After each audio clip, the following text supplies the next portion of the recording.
Well, I now call Paul Simões and his colleague, please, to come to join us here. Paul Simões.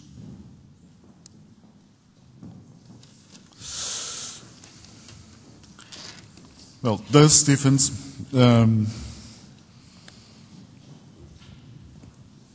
shared with us his vision about school,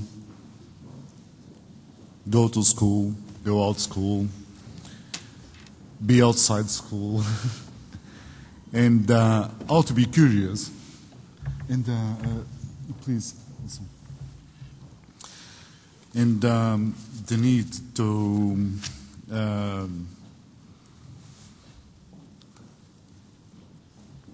continue as the capacity to be curious, and the importance of the mission to encourage.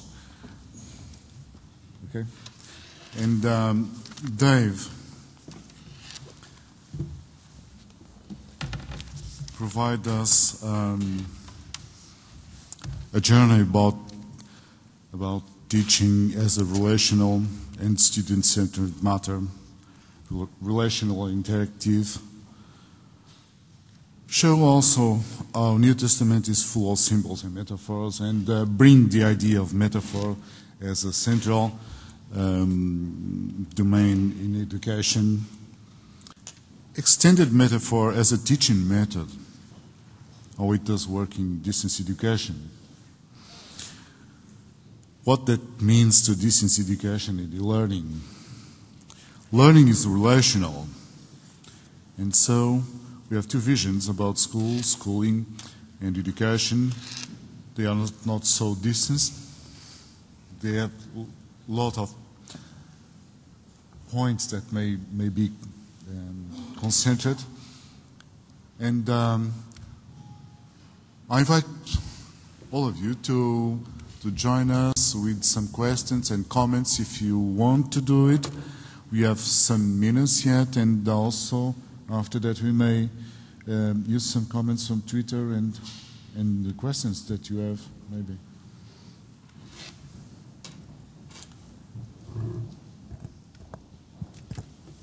There's one there. Walter Kugelmann, Man on Network. I tried to follow all you told me, and I found a starting point for me personally, which is the quoting of Bob Fryer, if, then we have a long way to go. And I try to figure out, and please help me, which way we should go and what we know more about the way to go after this plenary session. I come to two ideas, and help me whether I'm right or wrong. The one is, what is the role of technology? And I saw that's the metaphor of the washing machine. And technology today brings us a gigantic washing machine, where not, as in the example of the little girl, we have 2 trousers, 3 shirts, 5 socks, and we have to figure out what is turning around therein.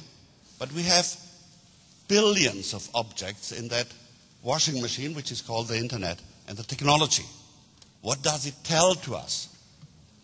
What is the way the little girl learns something and is no longer fascinated and not yet bored in looking at that washing machine?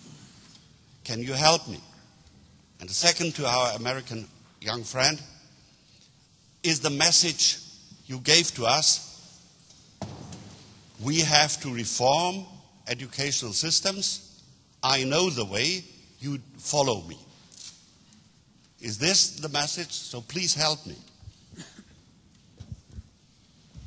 Thank you. The message, is this on? The message that I'd like to convey is that we need to create pathways outside of school. I see so much focus being put on reform happening inside school. And I think that what needs to happen is that there need to be other pathways that are built outside institutions that enable people to learn in a meaningful, lifelong, life-wide way. Yep. You have some.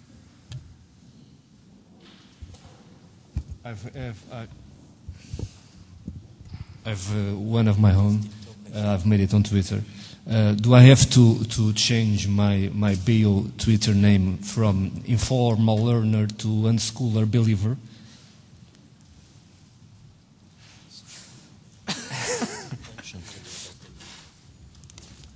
I mean, that's not really a question, but sure. Are we talking about the same thing? And please, David, informal learning, do you see it as a non-schooler kind of learn? I don't know if the... I just talked for rather a long time, longer than I usually do, for which I apologize. And I'm not going to talk at great length now. But I tell you a story, and then probably I stop, which is that Anna Pavlova, the dancer, was supposed to have done a great dance, and someone said to her after she'd done the dance, "Madam Pavlova, could you explain to me in words what your dance meant?" And she replied, "If I could have said it, I wouldn't have danced it." I told you the parable of the sower. Now, you might have got one grain of seed in there that will grow, and if you did, it probably justifies all the rest. Thank you. Some more questions? We have one there. Okay, some thought I would like to share with Dale, and the other responding to Dale's fascinating presentation. I think I'm more or less in the generation of your parents, and that might mean two things. That means two things. First, that I was enormously influenced by the literature you mentioned at the beginning, Illich, Holt, etc. And this is actually the foundation of my interest and the way I'm involved with education until this very moment. And therefore, I have been supporting deschooling and unschooling, mainly in Israel, where I come from, but also elsewhere. So I really deeply identifying with almost everything you have to say. But I almost refer to one point in which it's also an issue of age, probably. And I don't want to discourage you. I just want to share with you some thought. I remember myself 20 and 25 years ago saying things similar to what you say to us today. Here we have the email, we have the attachment, we have the conference. We don't need this principle of unity of time and place, bringing everybody in the same time, the same place, under the control of the same teacher, etc., etc. We can get rid of it. A school will not survive over 1 decade or something, beyond 1 decade from now. Unfortunately, it didn't happen. And I think we, now that I think in retrospect, I think we have to take a group of factors that can explain why it didn't happen. And we have to deal with them, and we have to tackle them very seriously. I'll not mention them now. Maybe we'll have the chance to talk about them later. It's not enough just to work on the one side of the equation, enhance the possibilities. We also have to try to work on the other side of the equation and try to limit the let's call it, the antagonistic forces. And there are many forces like that around. Thank you. Thank you. I certainly don't deny that I'm an optimist. I think that one thing that has vastly changed in the last 25 or 30 years is the prevalence of technology. I mean, we have this notion of Moore's law, that technology keeps getting faster and faster and the cost keeps decreasing. And if you go back and look at Deschooling Society, for example, written going on 40 years ago, even Illich has these grand ideas for how technology can be implemented to create informal learning groups built on the city, for example. And now we're actually finally getting to the point where we actually have the technology to do that. So I'm a lot more optimistic now than I would have been 20 years ago, but then again, I wasn't around 20 years ago, so. Thank you. Okay, we have one question from Mark Brown, joining us from New Zealand. And he's asking Dale, what's Dale's view of tensions between education as private as opposed to public good? What is the role of state in providing higher education? So one question that I'm often asked is, should school be compulsory? And I don't think the answer to that question is yes. Often people say, well, don't you need to have an educated populace that can read and write and do addition, for example?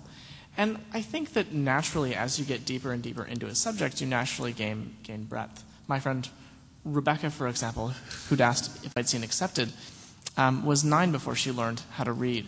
And she learned how to read when she discovered that she could sell her Beanie Babies on eBay. And for her, that was the incentive that it took to learn how to read. And I have a lot of trust in people, and I think that that given a naturally curious mind, which we're all born with, eventually people will pick up enough knowledge to operate in the world. So I don't think that the state needs to force anyone to go to school. I do, however, think it's awesome that the state supports education. And the way that worked for me in California was that I got about $3,000 a year from the state of California to spend on educational materials that I could spend on computer programs or classes or other things that furthered my education. Yes, and I have another one for Just David. Yeah, that's the last one. We have been talking about metaphors, and I would be interested, how are these metaphors translated into actual actions in the Commission, in the field of education? Sorry. In 2 words.